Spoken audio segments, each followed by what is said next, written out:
So you've made your reservation, you have your marriage license all taken care of, and you're looking forward to your wedding day. The most important thing about your wedding day is going to be your group entry time. That's the time that our doors will unlock to your group, and we will have you all come through the door at the same time, and then we close the door and we lock it at that time. That keeps our groups from accidentally coming in on each other, disrupting the privacy, and it also keeps people from coming in on your time.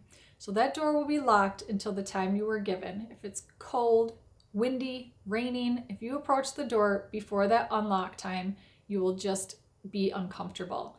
Please stay in your cars, be cozy if the weather is not suitable.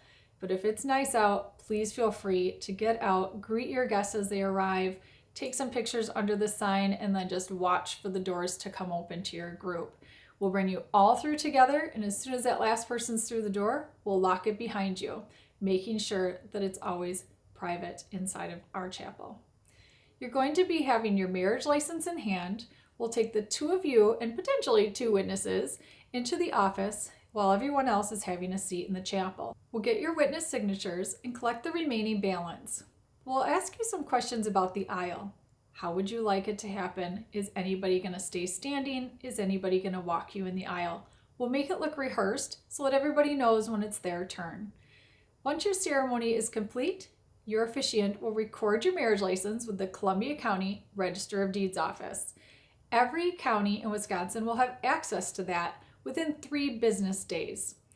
You can get it from any Register of Deeds office in Wisconsin. And we usually recommend that you get at least 3 copies, 4 if you have a passport, any additional ones that you might need for other agencies. It's very common for the agencies not to give it back to you, and you always want to make sure that you're retaining a copy of your marriage license for yourself all the time. It's also more economical to request the multiple copies at once. It's sometimes $20 for the first and only $3 or so for each additional copy, as long as you're asking for them at the same time. So you don't want to have to go back there asking for more. Just cover it the first time that you request them. You will need to ask the Register of Deeds office yourself. One of the two of you has to be the one to request that. Nobody else can request that. It is a form of identification, and they're just doing that to protect you. So if you're wondering when that's going to arrive, it won't arrive on its own. You'll need to request those copies. If you have any questions about that process, please feel free to reach out to me. We know this isn't something you do all the time, and we're just here to help.